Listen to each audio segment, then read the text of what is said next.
Once you do interview, you're done. Relax. You know that you tried your best. Prepare for the next interview to come. And then once you get accepted, don't do anything. Do nothing. I give you all permission to be completely lazy. Okay, don't try to Google how to prepare for PA school, classes to take to prepare for PA school. No.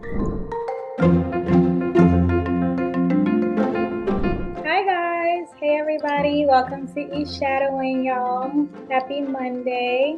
Hope everybody's staying safe and well and having a great day or had a great weekend.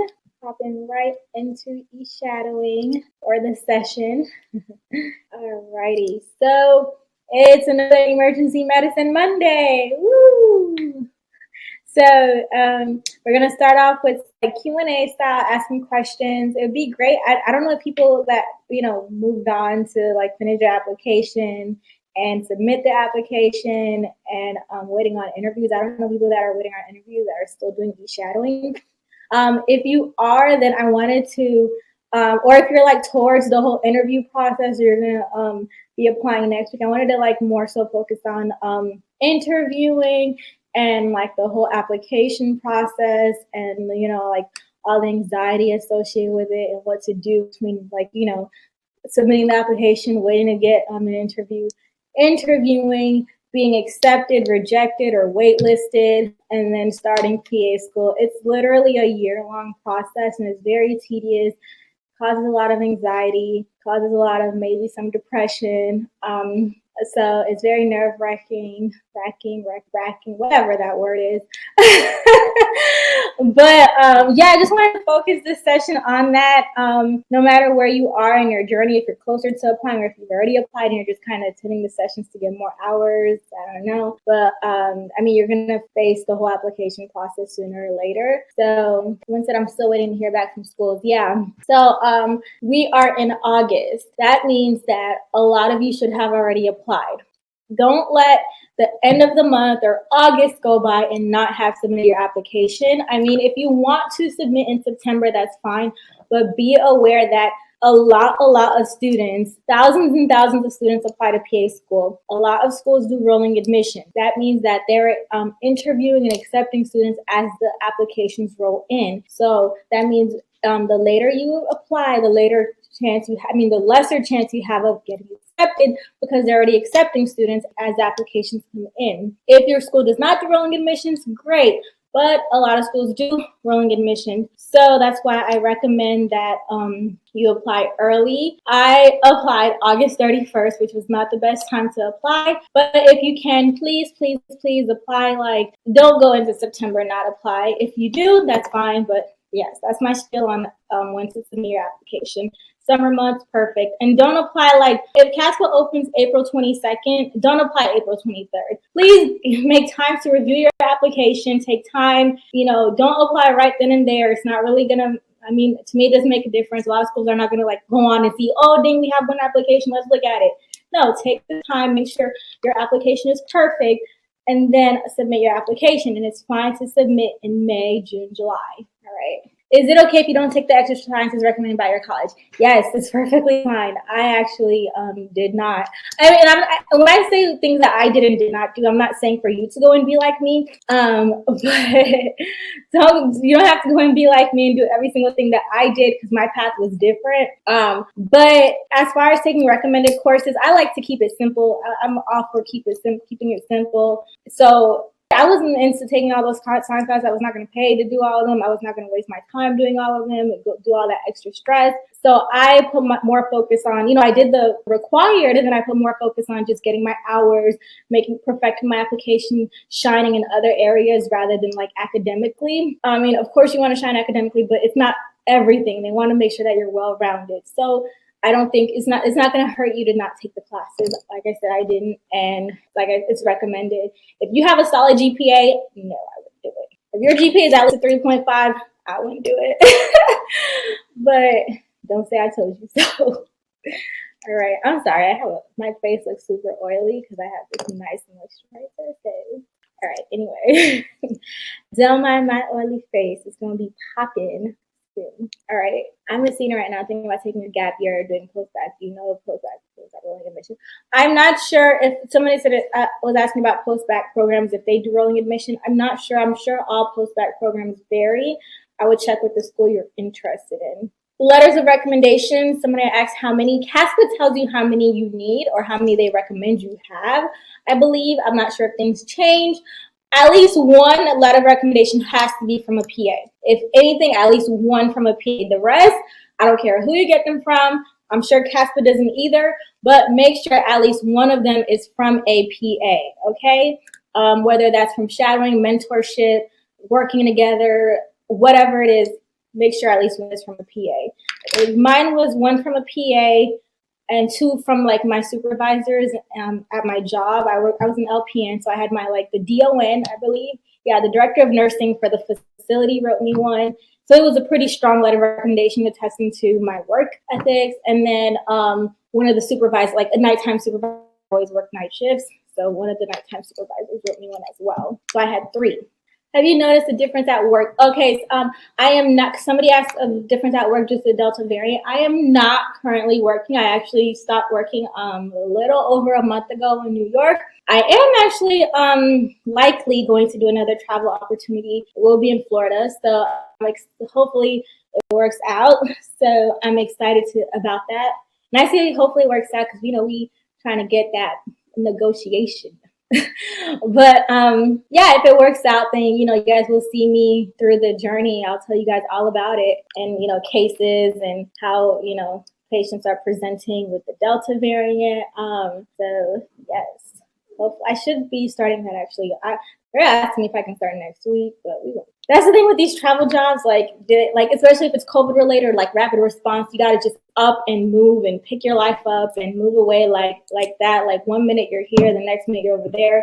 So it's very like you know, unstable, I would say. But you know, I have nothing. I just have my dogs.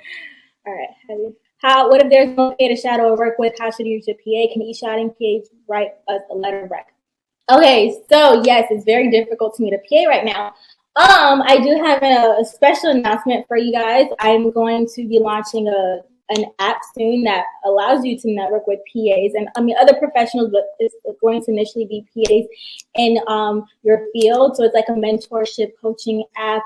It's, you know, with MedSembly, and so you'll be able to like swipe through, look through PAs in your area or just PAs in general, and they'll let you know if they're accepting shadows, if they're accepting preceptors, if they can mentor you, if they, you know, can edit your essay, if they can look through your essay, coaching, revising your resume or your application, mock interviews. So you'll see everything they have to offer.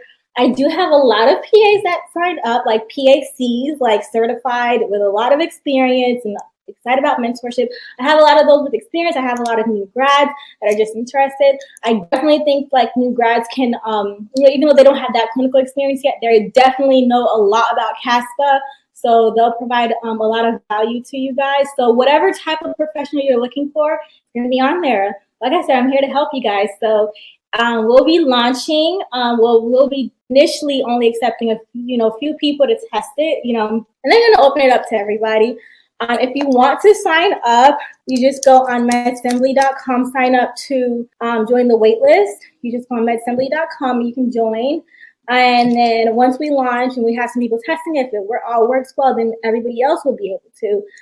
So we almost have 100 PAs on there, PACs. So y'all will be able to definitely find some people for shadowing opportunities. Because I know it's hard right now. Shadowing, preceptors, whatever you need. So yeah, that's the news. I don't know. I kind of waited for somebody to ask about it. Okay.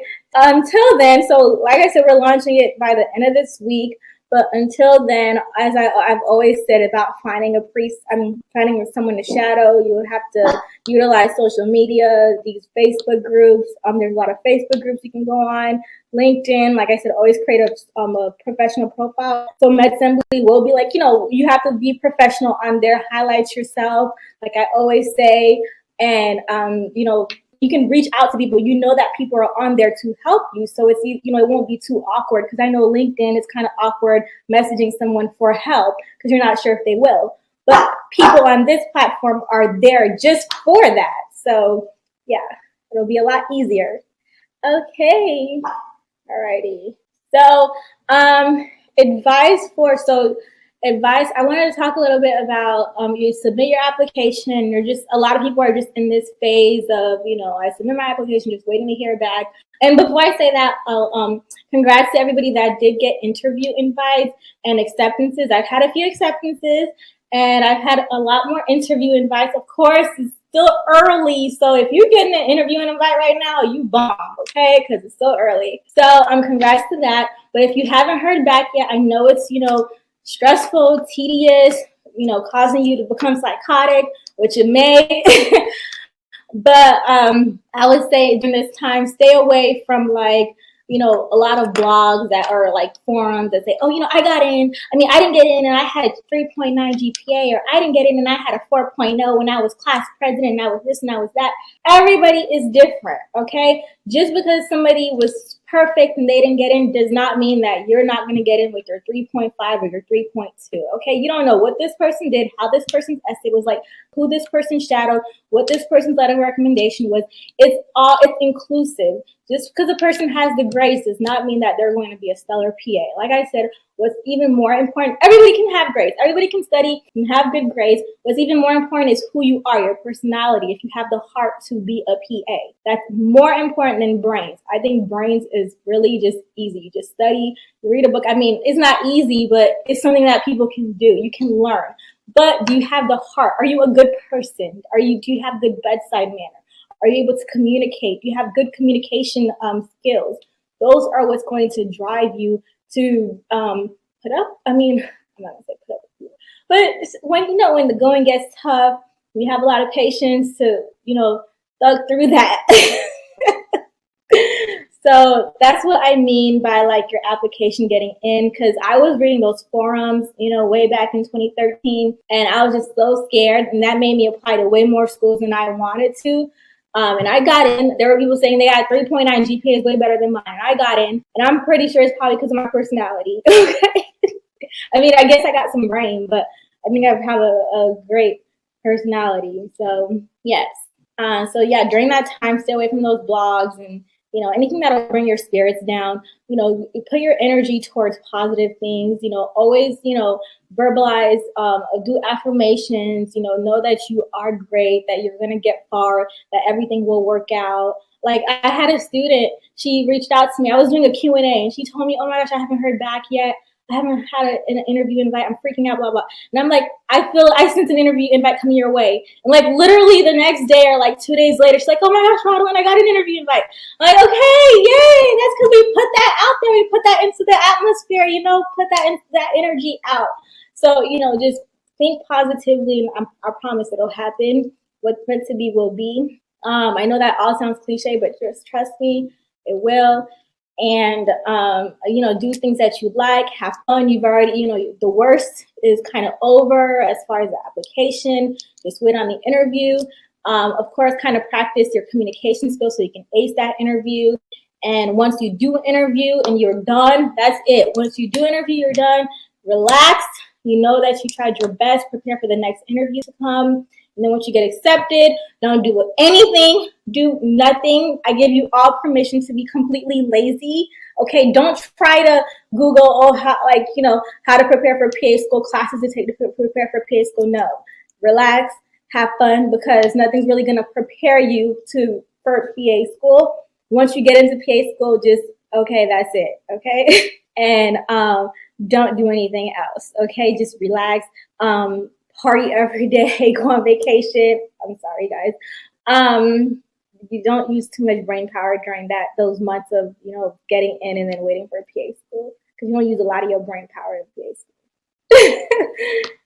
Alrighty, guys. All right. Someone said, "Is the waitlist attached to your mentor like a lottery or first come?" Okay, so the waitlist is not first come, first serve. I mean, actually, we did do a waitlist last week or 2 weeks ago when I closed it off. So anybody that goes on it now or that joins the waitlist now is going to be for once it's fully open, and hopefully that's in the next month. or it, depending on how everything is, I'll keep adding people. So if you'll just look out for an email, like hopefully every week you'll get an email to add more people on the platform. So it's just whoever you get an email, you sign in. You get an email, you sign in. So I just send the email out.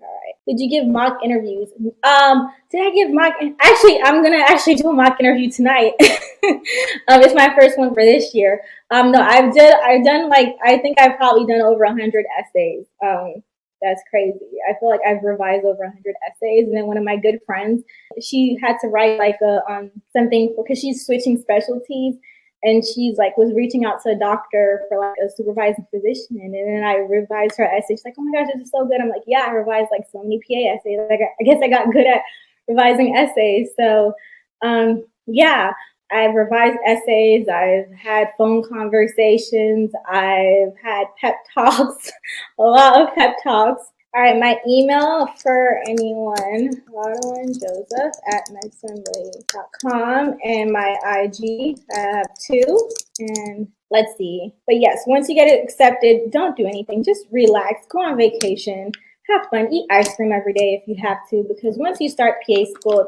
you'll just be under so much stress.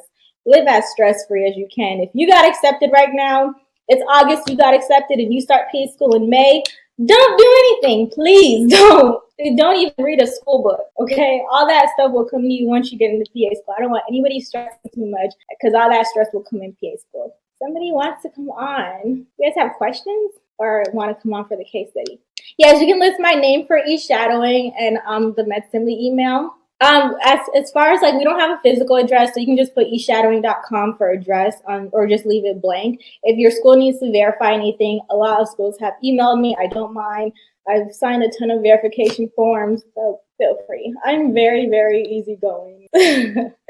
Oh, so how should we keep track of when this app will be released? Follow me. If you follow me on IG, and then we're going to send out emails, then you'll be notified of everything. During your rotations through the different specialties, how was the surgical and what did you do during that rotation?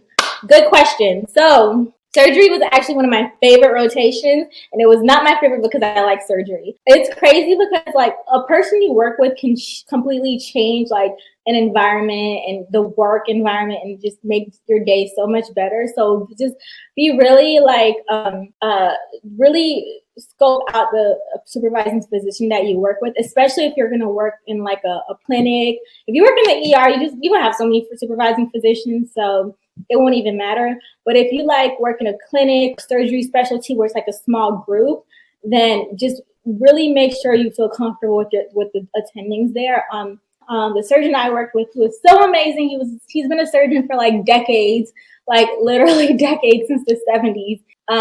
Or maybe even since the 70s, I think 70s or 80s. But he was a sweet older man, and he was very knowledgeable. And I was, of course, so nervous.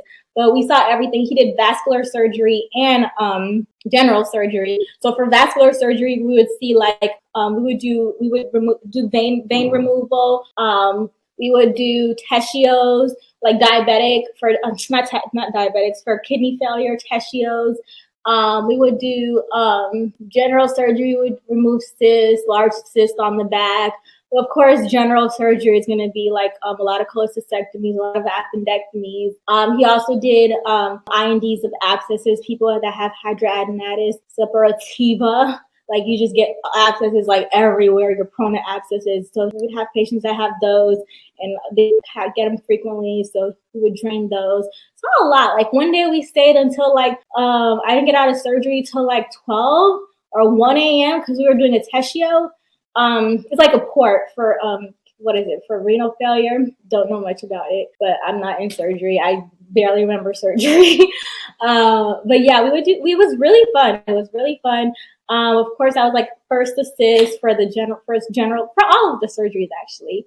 So he would teach me the anatomy. He would teach me, what to do. And he really was hands-on. So he was a really good surgeon. Some surgeons are not, they're like really mean to their students. I don't know why. But he was a great surgeon and teacher to learn from. I did really well on my surgery exam, thanks to him. Don't ask me anything about surgery now. So, yes, we saw a lot in surgery. Like I said, I also did vascular surgery, so it was a lot of vascular stuff too. Oh, did we do an amputation? And vascular, I think vascular surgeons can also come in with orthopedics to do amputations. We did a mastectomy. It was a breast cancer patient. It was long. It was him and the general surgeon. We did a mastectomy.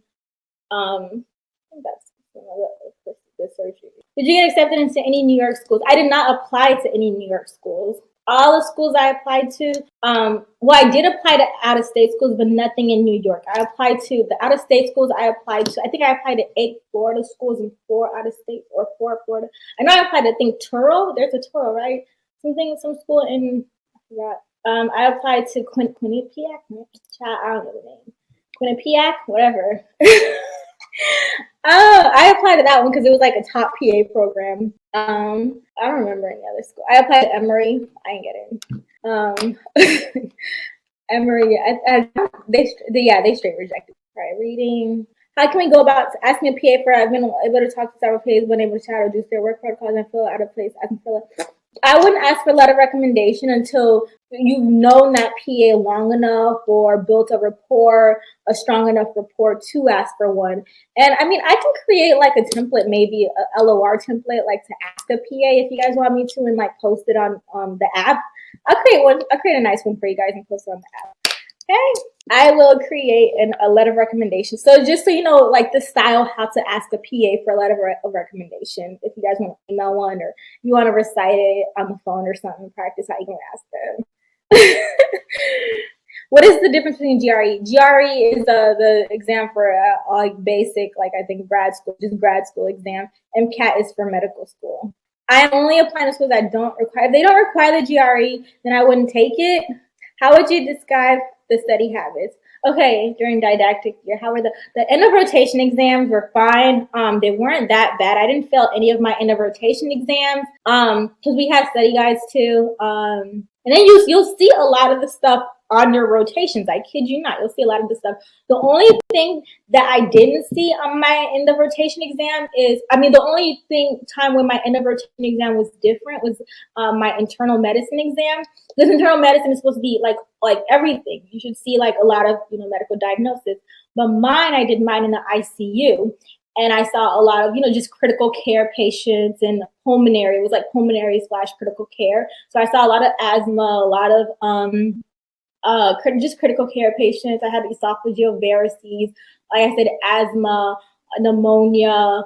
So I had to, remember curve 65, you'll learn in school. So yeah, I didn't see a lot of like other different stuff. Like, I didn't see hypertension. You're not going to see in the ICU unless, you're not going to see just a regular patient with hypertension. Okay, so just scrolling down to see.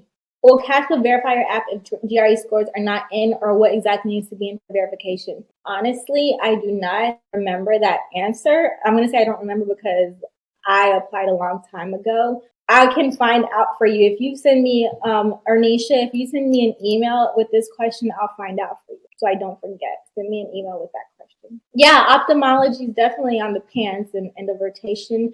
Ophthalmology would probably be, we didn't do an actual ophthalmology rotation, but it'd probably be with internal medicine or family medicine. Oh yeah, how did I say my first year? My first year I did, I was telling you, I discussed this before, but I always do like the rule of threes. I make sure I study everything at least 3 times, look over everything at least 3 times, because I found that it really helped me not necessarily memorize, but learn. Like, the more you look at it, the more you start to understand, okay, this and this makes sense, it relates to this, and this is going to cause this, and you understand the pathophysiology more. If, repetition is key. So I would say that don't look at things just once. You're not going to understand it from looking at it just once. You're not going to understand diabetes from reading about the pathophysiology of diabetes and the liver and islets of Langeron and all that just once, okay? You're going to learn about diabetes and insulin and all of that from going over it multiple times. I made sure I did it at least 3 times. I would go over the PowerPoint, and then in conjunction with reading from books. I didn't read the books, like the textbooks, like the current, you'll have the current book.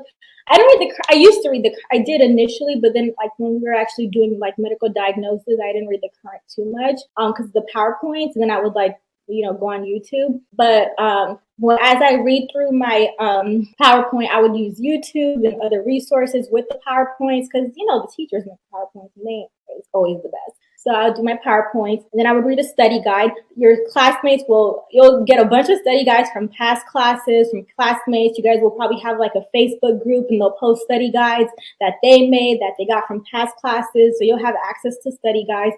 I would read my study guide, and then I would do my Quizlet cards. My Quizlet cards were, so I would do those, and I would go through my Quizlet cards 3 times. Like, it would be like hundreds of cards, and I would make sure I keep just going through them, and it just also helped things stick with me. And then the morning of the exam, I would wake up early and go through that study guide, nothing else, study guide one more time, and that's how I studied.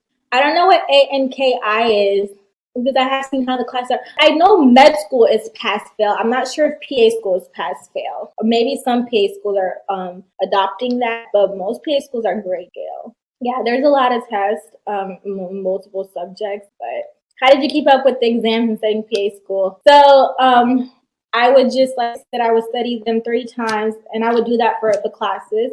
I would at least devote, say, like, you won't typically have multiple exams in a day. You'll have multiple exams throughout the week, but the only time you really have multiple exams in a day, I mean, every program is different, but is if you have like a final or something. So say I have a test on Monday. You may have multiple exams, not that I did it at times, but say I have like a pathophysiology exam on Monday and then another exam on Tuesday. Like Sunday night, I'll focus on that. I'll study both throughout the week, and the day before the actual test of the most recent, I'll study that the day or night before. Okay, guys, it's 7:30. I'm going to answer probably 2 more questions, and we're going to move on to the case study, okay? Okay, also having as a PA CAT is the type of school you apply to, I'm guessing. I'm guessing that too, because I didn't take a PA CAT. I'm not sure why they were making it so difficult for you guys. I've heard of PA CAT, I've heard of MMI, I've heard of a lot of the mini rapid or whatever thing you guys do for the group. I'm not sure why they're making it so difficult for you guys. I'm guessing because it's so competitive. I didn't have to do any of this when I applied. I mean, I'm not going to say when I applied, because when other professionals that have been PAs for like 20, 30 years, they didn't have to do much either. I mean, they had to do way less than what I had to do. So it's just kind of going to get a little harder as time goes by, because so many people probably want to be PAs. But some of these questions that I can't answer, let me tell you, I'm going to have the answers to them on that app, on my app, okay? I promise you, because I have new grads that know all of this. Casper, yeah, like, do I think that it's necessary to be a PA? No, because there's a lot of PAs that are PAs and didn't do this. Do I think it's kind of maybe a weed out program or a weed out technique? Sure, but I don't want schools to come. All right, let me get started with the PowerPoint, guys. We're gonna have a new lesson today. Who's ready for it? Who's excited for the case study? I haven't heard of any Casper, but like I said, if all these questions that I don't know the answer to, I promise you, if you follow me on Instagram, let me post my Instagram again, because I don't know much about the application process as far as like, these new stuff. I know all the regular traditional stuff, but like I said, I want to get you guys answers. So please, be patient. I'll get you answers sooner than later on the app. So you'll be able to message PAs. You'll be able to, just like you're talking to me now, or just like, I respond to your emails, answer your questions. I don't have all the answers, I'm sorry, but I can get them. All right. So let me start the case study, guys. I'm glad you guys are ready for the case study. All right. Okay, so for all of you that don't know, I am an emergency medicine PA. I've been an ER PA going on years now. Yeah, 3.5, going on 4 years. I've been a PA. Actually, this week will make it 5 years that I've been a PA. Well, 4.5 years, I would say, going on 4.5 years. Whatever, it's up there. I got some experience. Okay, I got enough experience to be doing this. I guess. I'm sorry. I'm also a goofball, so I make things fun and crack jokes. A lot of them are kind of stale or corny jokes, but don't laugh at me. Okay, anyway, yes, I've been a PA for about 5 years and been in the ER for most of my career. So all of my case studies, at least the one I present, I'm going to have some guests coming soon, too. I have a guest coming next month, but I'm going to try to get a guest coming for the next 2 weeks. Guests are the PAs from other specialties that can present or that will present. So I've just been a little focused more on getting you guys mentors for the app, but I'm going to have some guests also for eShadowing. So when I do the sessions, I only do emergency medicine or like little urgent care because that's my specialty. But the guests will do specialties from we'll do presentations from all specialties, and we've had most of them. We just missed them. All right, so emergency medicine, let's hop into it. So if you've never done a case study with me before, just prepare yourself for some fun and some learning.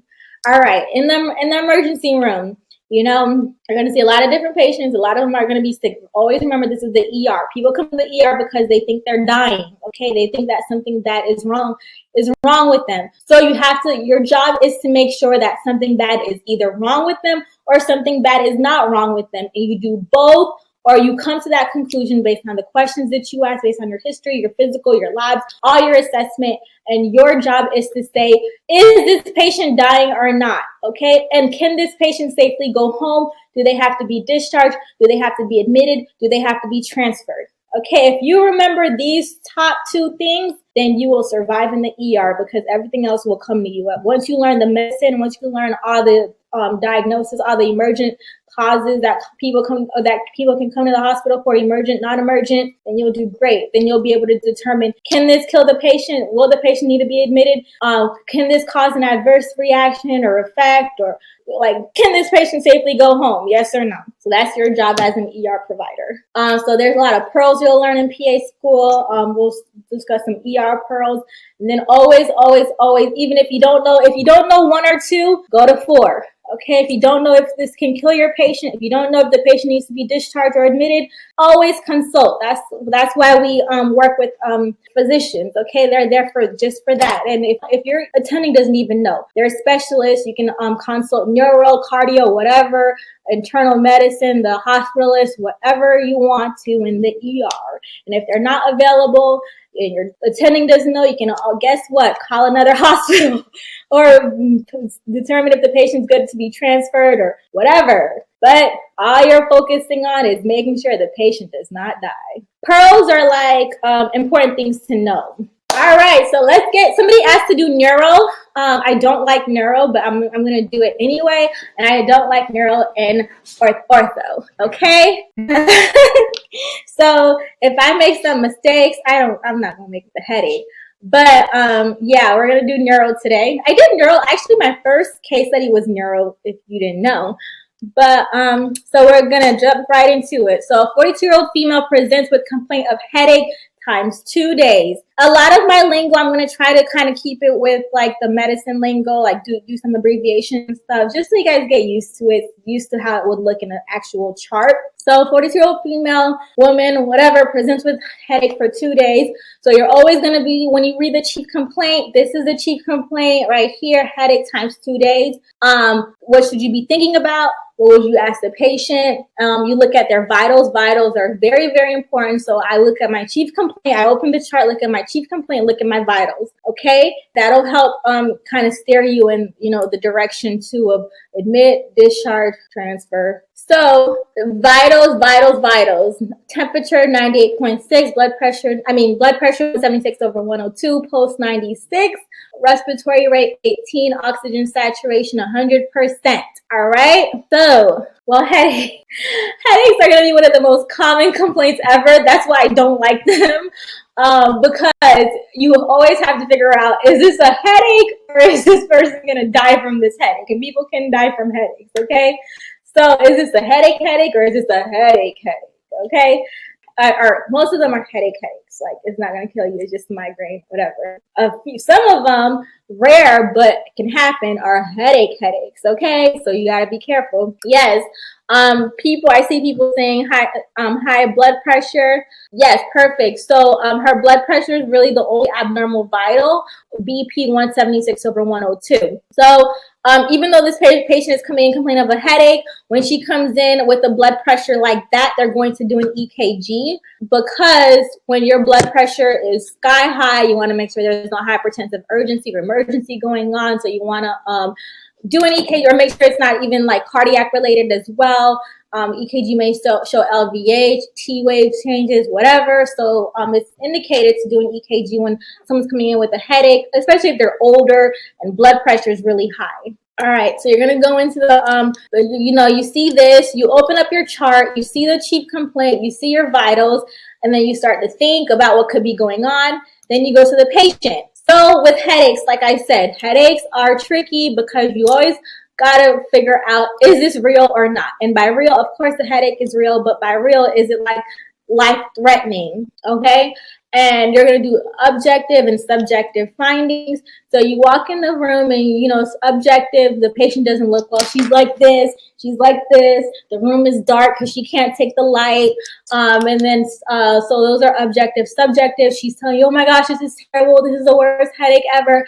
Blah, blah, blah, blah, blah. Before you even open your mouth, she's like going on. Okay. So what are you going to ask this patient?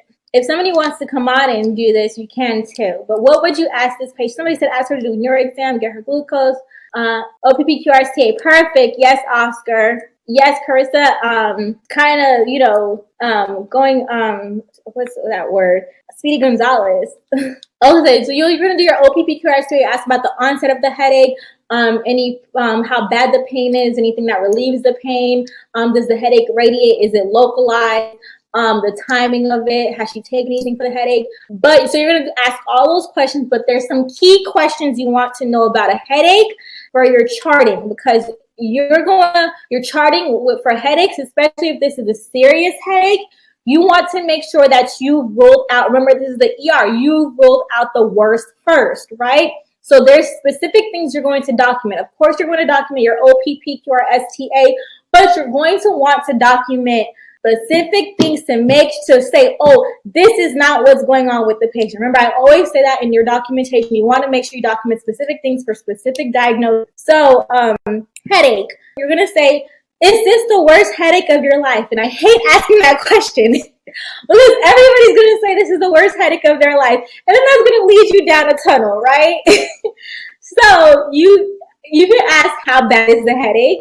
Of course, ask, is this the worst headache of your life? And they're probably going to say, yeah. And then you ask, how bad is it? Make sure to always ask scale of 1 to 10. I mean, I don't always ask it, but about headaches, I do. I ask, I at least put in my chart, patient rates it 10 out of 10 or 7 out of 10 or whatever. So you want to ask specific questions. Is this the worst headache of your life?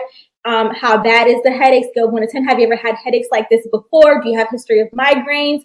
And what's the next thing? Somebody asked, any trauma? Jenna, yes, perfect. If you do not ask the patient, even if the patient has had a trauma, they don't mention it, because sometimes patients won't tell you everything unless you ask, literally. So if this patient had a trauma and you don't ask and they don't say, and they did have this trauma, that is your butt, okay? So ask about trauma, all right? Ask, have you had any recent trauma, any falls, injuries, whatever, okay? Make sure you document that. Patient denies trauma, patient denies falls, injuries, blah, blah, blah, okay? So those are, I think I mentioned 4 or 5 important questions to ask. And then you ask any family history of aneurysm. Sorry, that was so, okay. Any family history of aneurysms, okay, and we'll find out why that's important later. So ask about family history. So remember, I said all of these: past medical history, surgical, family history, social history, important. So ask family history of aneurysms and document that. I honestly don't always ask about history of aneurysms because I'd be forgetting, but it's important to ask. So let's say they don't have history of headaches. This is the worst headache they've had in their life. They haven't had any trauma. They just woke up with this bad headache. Everybody's had a headache in the past. If somebody says they've never had a headache and they're 40 years old, they're lying. But I think when they say they've never had a headache, they mean like a headache like this bad. Because people get headaches, they go away. Or don't have history of migraines. That's one thing. But if they say, oh, I've never had a headache like this, red flag, okay? Because all of those, we'll talk about that later. But these are all important questions to ask. You're going to ask them past medical history, of course, any history of high blood pressure, because I see your blood pressure is elevated. Do you have history of blood pressure or missed your blood pressure medicine? Say she says no. Okay, then another red flag. Why is her blood pressure so high? Of course, stress can cause high blood pressure. Just being situational because she's in the ER because she has a headache. pain can cause your blood pressure to elevate, maybe not even that high, but those are all clues to help with your diagnosis, right? And then surgical history, social history, tobacco use, alcohol use. If she's an alcoholic, that's going to be important. So diet. All right, next. So focus physical. So I hate neuro because I hate neuro exams. All right, so neuro exams. You're going to learn all of this in PA school. I'm not going to go over all of this. You're going to learn this in your physical diagnosis. So you want to, whenever you do a neuro exam, your eyes are the key to your soul or your brain. Okay, so if somebody's eyes don't look right, think about something possibly going on in the brain and roll that out. So if you're going to check their pupils, make sure their pupils are reactive. Both pupils are reactive. Make sure that their EOMs are extraocular movements are intact. Do a quick or focused do a neural exam. You want to, you can do the fast exam, face, arm, speech, time, or whatever. Yeah, you can note that too. Just to know, headache is not necessarily a symptom of a stroke, but you can note all that too. Ask them about changes in vision, photophobia. Ask them about changes in speech too. You can ask, make sure there's no facial droop. You can actually check the arms, make sure that they're symmetrical, that there's no drifting, that they're able to walk, that they don't have any numbness and tingling anywhere. You can check their reflexes if you want. I mean, I'm not going to say if you want. Check their reflexes. You can see the bad habits that I have developed. Okay. All right. So, and then of course, always heart and lungs. All right. So I just kind of went over a quick neuro, but you'll learn all of this in PA school. All right. So medicate in labs. So you're going to give this person something for pain, right? There's migraine cocktails that you learn that you're going to learn. There's, stuff that you can give, stuff you can't give. What is a very famous drug? It's given IV or IM in the ER that you should not give, that I don't ever give to patients that come in with bad headaches. If they say, oh, this is my typical headache, I get this all the time, it's not the worst headache, supporting information, then I'd be like, okay, I can give this. But if they come in bad pain, saying that, this is the worst headache ever, they're moving around, whatever, then I don't give this. But Oscar is close. Say close. Morphine, no. Morphine you can give. But what do you not want to give? So aspirin, yes. Whoever says, if you say aspirin, you're in that area. So what do you not want to give that people are so quick to give that you don't want to give when patients come in with trauma or with like bad trauma or trauma that you suspect something like, okay, ibuprofen, yes. Ballpark, yes. NSAIDs, yes. Perfect. Demerol you can get. Demerol super sedating. It's a narcotic, but okay, ibuprofen, yes. So it's basically in the same, like a cousin's ibuprofen, the same family. So it's called Toradol or ketorolac. So Toradol, people love giving Toradol in the ER. They give Toradol because it's not a narcotic and it really does help with pain. So Toradol can increase bleeding because it's an NSAID, right? So you don't want to give any NSAIDs, but you especially don't want to. And I say Toradol because it's so popular, it's so widely given. So don't give anything that can make aspirin too, of course. You guys all had the right answer, but I was just thinking Toradol because it's given so much. So yes, Toradol, you don't want to give Toradol because, or anything that can make an increased risk of bleeding, because if they do have a bleed, you're like, the bad stuff. So if you're thinking of doing a CAT scan, do not give Toradol, okay? If you do the CAT scan and they have a bleed, or if you do something else and they have a bleed, so that's ocular. So I was reading a comment. Alrighty, guys. So yeah, you're going to you don't give anything if anything, remember, no Toradol, no aspirin. Yes, don't do that. I think for physical, I said, I did say check the eyes and also check the eyes, check the pupils. You can do a fundoscopic exam to actually check for papilledema. I don't ever. All right, hold on a second. And sorry. Okay, and then you're gonna do some labs. You can. I do labs on these. If they're really for normal headaches, typical headaches, if they come in just saying it's their typical headaches, they have history of migraines, you don't need to. You can just give the cocktail, see how they do. But patients that look bad, it'll help you do some labs, especially if her blood pressure is that elevated. So what specific lab test do you need to order for this patient? What specific lab test are you going to do for this patient? Or it can be a lab test or a procedure. All right. Okay, so we already have CBC and CMP here, but the answer is not listed here. So what specific lab test are you going to do on this patient? Or it's a procedure followed by a lab, or you send it to the lab. Maybe I just gave the answer.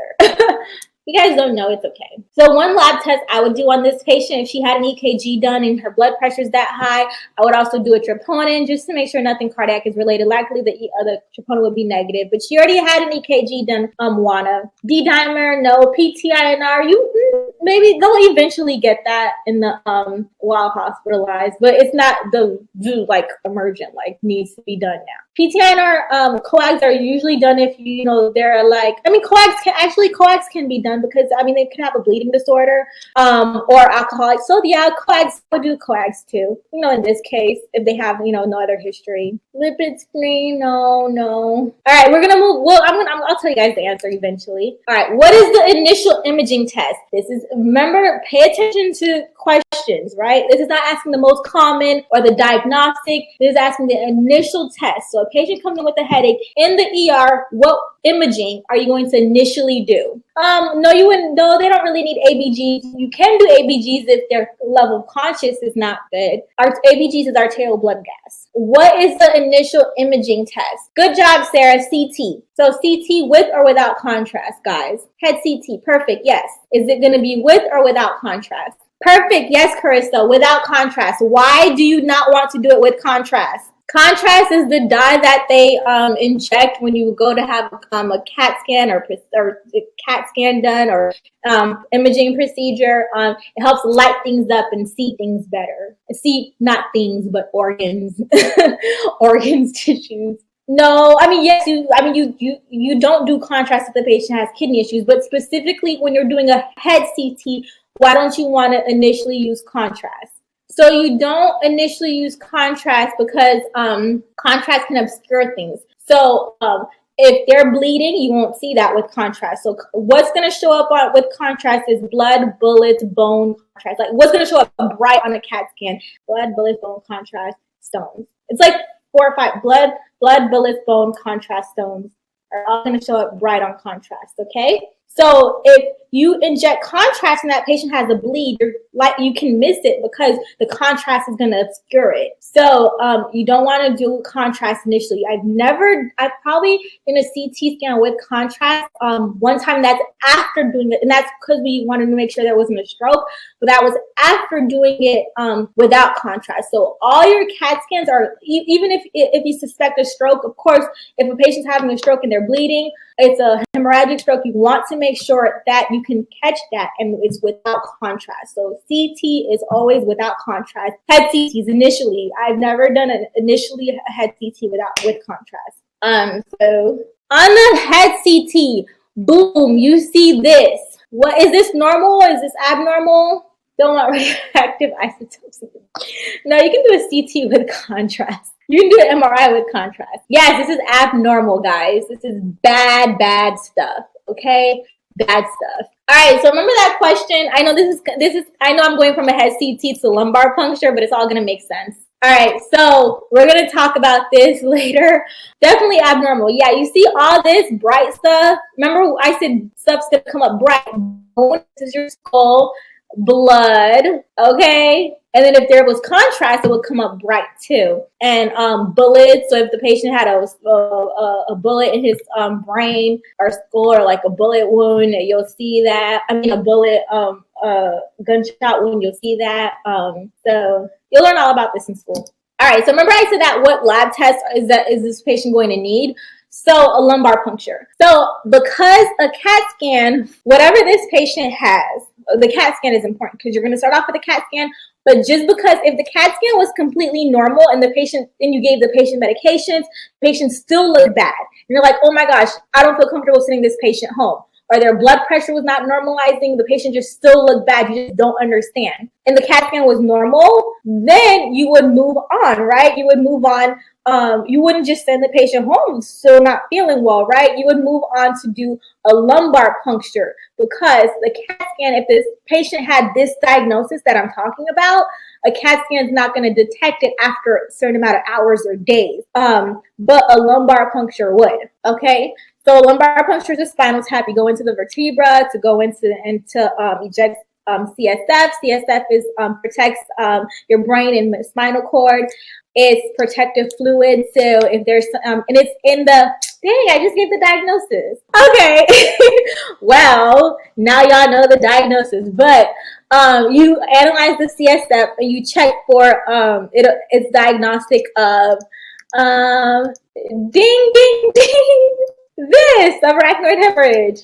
Okay, who thought subarachnoid hemorrhage? Who knows what a subarachnoid hemorrhage is? We'll talk about that later. Dang, how I have the diagnosis in my slide. I should have had this somewhere else or talk about it after. Anyway, so CSF, you're going to do a lumbar puncture or a spinal tap to analyze the fluid that you're going to get from the spinal tap, and that fluid is called cerebrospinal fluid, and you're sending it to the lab. The lab is going to analyze it, give you some results.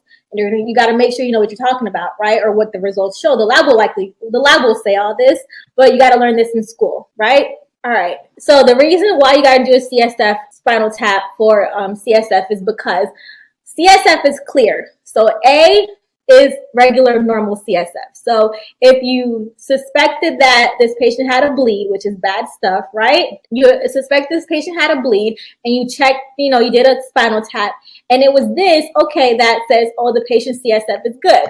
If it was this patient is bleeding. Okay, that's a subarachnoid hemorrhage. If it was this patient is what? Why does this mean? Does C mean this patient is bleeding or no? How long will the puncture? So the procedure, spinal tap, is it's probably less than 5 minutes to do. It's sterile, so setting up your sterile field and everything is probably the longest process. I've never done a lumbar puncture. I'm just there with the doctors when they do it. I'm just assisting them. But it's a short procedure. They'll have a lot of times they'll have a headache from this too. But it's a short procedure, and then it doesn't take long for the results to come back from lab because everything is stat, so you send it to the lab and it comes back. So is C normal or abnormal? Oh dang! Hey, I have the answers right here. All right. Dang. Okay, anyway. All right, so C is abnormal. C is what's known as xanthochromia. Remember this, you guys are going to learn this actually for your exam. You're going to see this on your exam. You're going to see this on several exams. You're going to see this on several boards. So know that xanthochromia does mean a subarachnoid hemorrhage or could indicate bleeding, okay?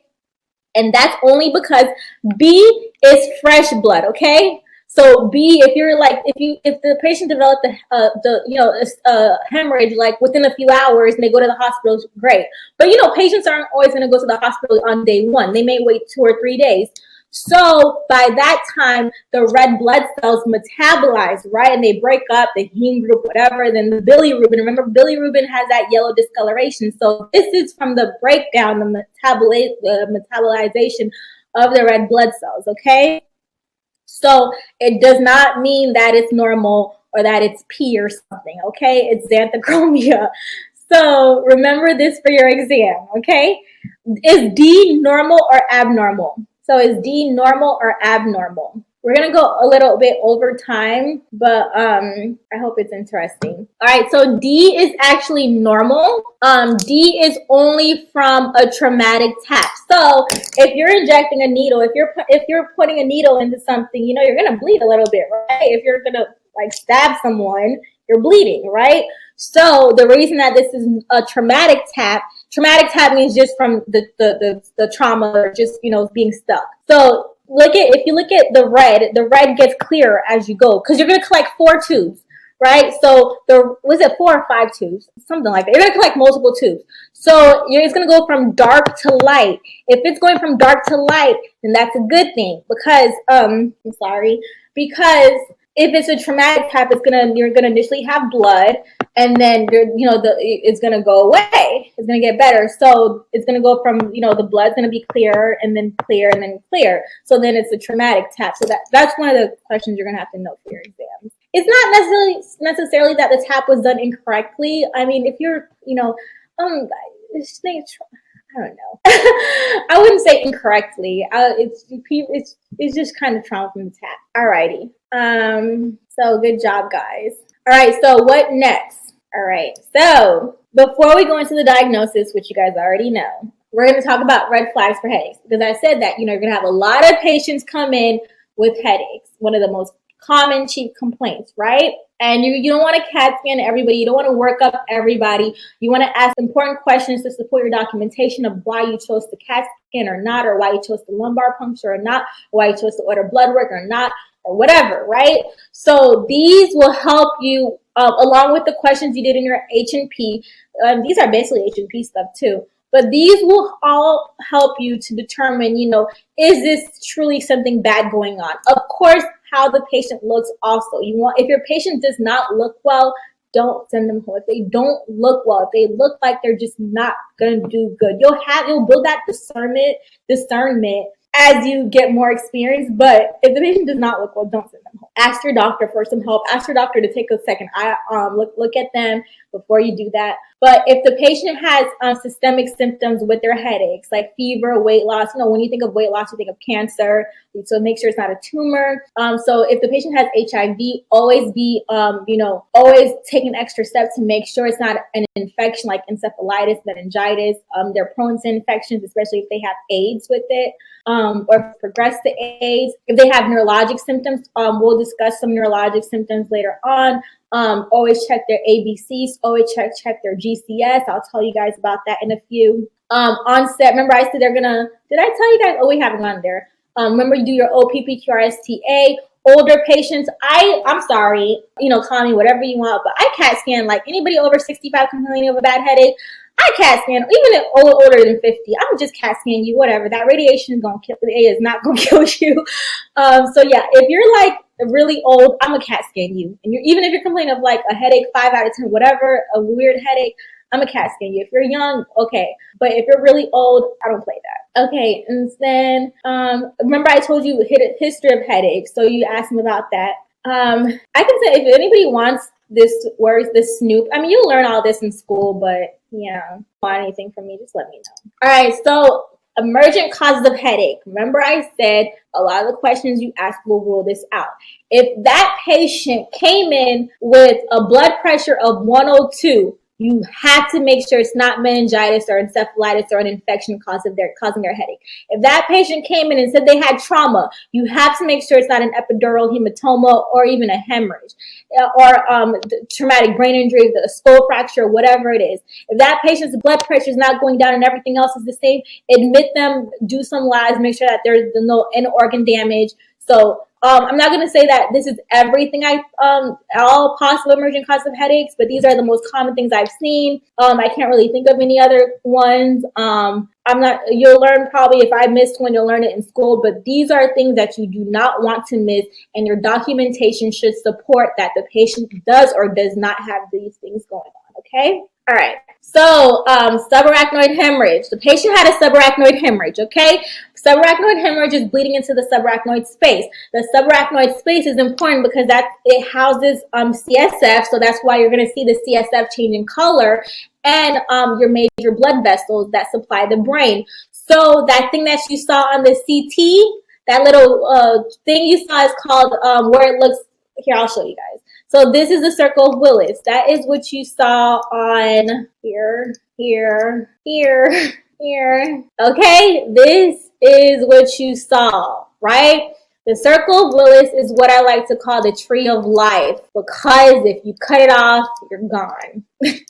I'm sorry, that was a not funny joke. All right, so this is I mean, it looks like a tree, right? Like, look, it's branching off and bringing life to you in your whole brain, right? So it's major blood flow to your entire brain. So your carotid arteries branch off to smaller blood vessels, and yeah. So if you form an aneurysm here and it bursts, subarachnoid hemorrhage, you don't want to miss this because this is life-threatening. A lot of people die from this. I mean, the mortality rate is high. I mean, even if you catch it, a patient may have a low survival rate, depending especially how long they've had it. So this is one of the devastating diagnoses, is that it's like damned if you do, damned if you don't. All right, these patients, as I said, always admit this is a true medical emergency. You don't want to miss this. As I said, you're bleeding into the subarachnoid space. This is bad stuff.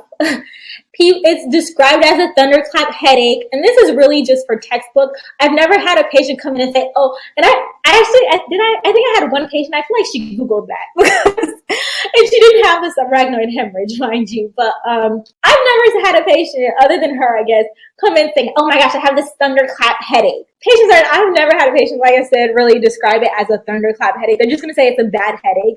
But for textbook purposes, for your test, your exam, if it says thunderclap headache, the answer is subarachnoid hemorrhage, okay? If it says thunderclap headache, the answer is subarachnoid hemorrhage, SAH. So it's most commonly due to a ruptured aneurysm, okay? And it's going to be a Berry aneurysm exam. It's going to be on your exam. Listen, somebody said, what would a thunderclap headache feel like? I guess just a boom. I don't even know. I don't know. They just make up. I mean, I'm not going to say they make up these things, but listen, they just put these things in these textbooks, and I don't even really be seeing it in real life. I just see people coming and saying, oh my gosh, I have such a bad headache. This hurts. It's a lot of times people can't even describe their pain. Like, is it a pressure? Is it stabbing? They just say, oh, it's just pain. So, yeah, just know that it's a thunderclap headache. Is due to Berry aneurysm. Well, it's most commonly the type of aneurysm is called a Berry aneurysm. If patients have what is it called? AV malformations, they can be prone to these. Ask about family history. As I said, aneurysms, if they run in the family, if it can happen in your family, it can happen to you. Always do neuro checks if you diagnose this. Neuro check, strict monitoring. The patients may need to be transferred if you guys don't have neurosurgery at your hospital. All right, so as I said, admit or transfer ICU, neurosurgery. I don't think it's neurology, because if the patient needs like coiling or whatever, then it's neurosurgery. So ABCs is airway, breathing, circulation. Monitor their ABCs, especially airway. If their Glasgow Coma scale is less than 8, then they'll need to be intubated. If make sure they're on the cardiac monitor. Make sure they do like frequent vital checks. I think it's like every 15 minutes. Like I said, the Glasgow Coma scale checks their level of consciousness. The highest is 15. Like me, my GCS is 15 right now. It checks your ocular, speech, motor. Just being able to just open it on your own spontaneously. Open your eyes and move your hands, move your feet, motor function. Like I said, neuro checks. Seizure precautions. These patients can be prone to seizures. If you're, the brain, if you're bleeding in the brain, whatever, if you have a tumor in the brain, anything abnormal can cause a seizure. Monitor their blood pressure. Remember, this lady, her blood pressure was really high, but you don't want the blood pressure to be too low. Okay, because then that can affect cerebral. You'll learn about cerebral circulation. Actually, I only learned about cerebral circulation when I did my ICU rotation, so you may not learn about it. But you don't ever, actually you will while working, but you don't ever want to lower someone's blood pressure too low, okay? Because then it may lead to hypoperfusion, especially if they have a stroke. If they're having a stroke, let's see. So you want to lower it about like 25%. So, and then anticonvulsants for seizures, you may give those prophylactically, and also steroids to reduce intracerebral pressure or cerebral edema. So I think that's it. And then it's just really strict monitoring until you can get these patients admitted and under neurosurgery service or neurology service under the brain doctor. And I've never seen one not go to the ICU. If you're bleeding in the brain, you're going to be in the ICU. The brain, the heart, the lungs. Alrighty. I think that's it. Let's see. Did I miss something? Like I said, neuro's not my strongest. I probably missed some things on this. I've never had a subarachnoid hemorrhage. I've had hematomas. Hematomas are very similar. I think it's just subarachnoid hemorrhage. It's just that it's like the circle of Willis is affected. So if you're like, it's like alter blood flow to the rest of your brain. But yes, so I've had epidural hematomas, subdural hematomas. I don't think I've ever had a subarachnoid hemorrhage. Hope I never do, because that's devastating. So dexamethasone helps with ICP. If you get cerebral edema, steroids can help. Let's see. I think that's it. If I was wrong about something, I don't think I was wrong about something, but don't come after me. I'm just kidding, guys. But yeah, pearls to know about this is just remember thunderclap headache. Pearls, like I said, are things that help you roll in a diagnosis. Worst headache of your life. You're gonna hear all these on exams and know, oh my gosh, circle SAH. Or subarachnoid hemorrhage. Women are most commonly affected, I believe. Of course, like I said, family history, aneurysms. Ask patients about aneurysms, bury aneurysms. If a patient says, "Oh my gosh, I had it in my family. My dad died from an aneurysm," just do a CT.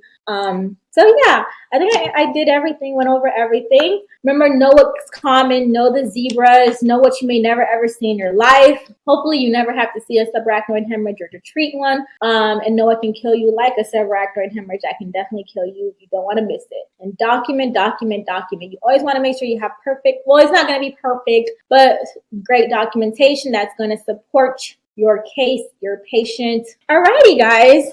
I am done with the case study. Any questions? Any questions, everyone? What are the consequences of missing a diagnosis? Okay, of course, you can face getting a lawsuit. Negligence, and then even more your conscience. I, of course, don't ever want to miss a diagnosis, but I just feel like I'm more concerned about like just my conscience and my mental well-being than being sued. Of course, you never want, no one ever wants to be sued, but I mean, it's gonna happen. I mean, not it's gonna happen, but you know, you're in healthcare, people make mistakes, but it's just your conscience. So you never want to miss a diagnosis. I mean, you never want to. You may miss something. No one's perfect. But you never want to miss something super life-threatening. And that's the thing with the ER, like family medicine, you may miss like, a not a pneumonia. I mean, you may miss a bronchitis or something, or the patient may come in with a stomach pain, and it may be, you may say, oh, it's a UTI, but it was really like a stomach bug. Okay, fine. But in the ER, you like, it's just like, because you don't want to miss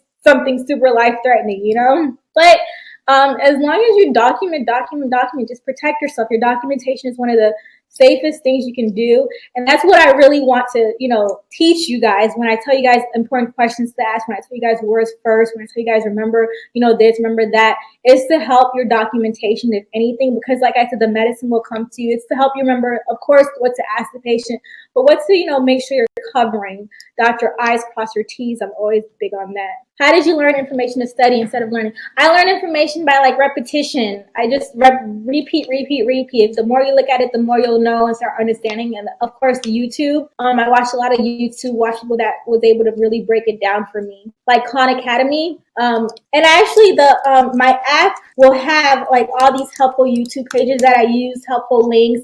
So just look out for that.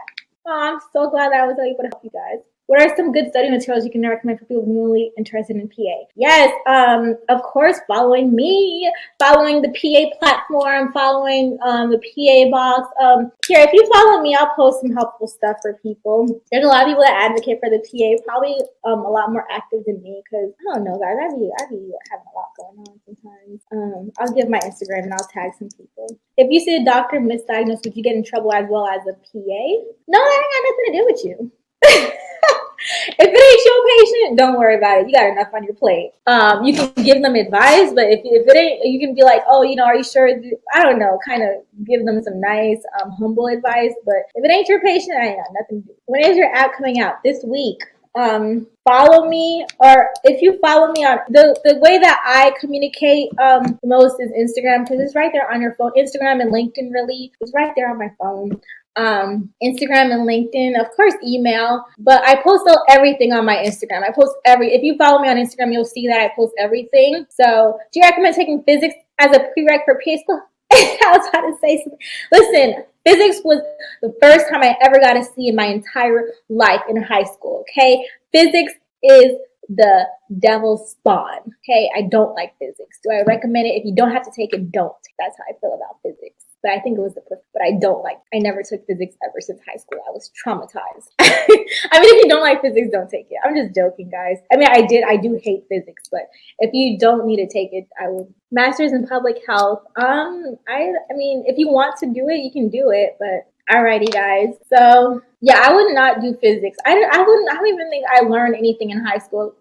Jenny is right. I actually like biology and microbiology were the only two classes that I took undergrad that actually helped me for PA school, especially microbiology, because you'll learn about all those blood types and all that stuff, and the bacteria and all that stuff.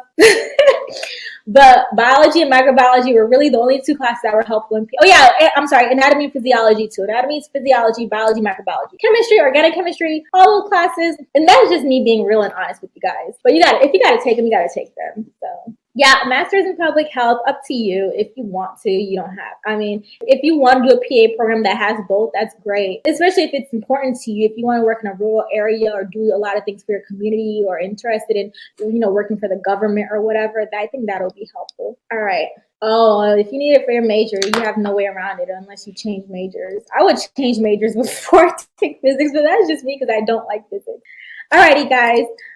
So I'm going to head out. Once again, I'll put my IG. Like I said, that's the easiest way to find out what's going on with MedSembly. And you can, of course, email me anytime, everyone. If you have questions, feel free to DM or email me. I am going to holler at you guys later. Have a good Monday. Be safe. Wear your mask. Have a great week. All right. Hopefully you guys liked it. If you have any concerns, anything about the legitimacy of, I'm just kidding, of my PowerPoint because it was neuro. I'm just kidding, guys. All right, I'm going to go. Guys, you guys enjoyed it. Love talking to you guys. Have a good night. I'm here if you need anything. Good night.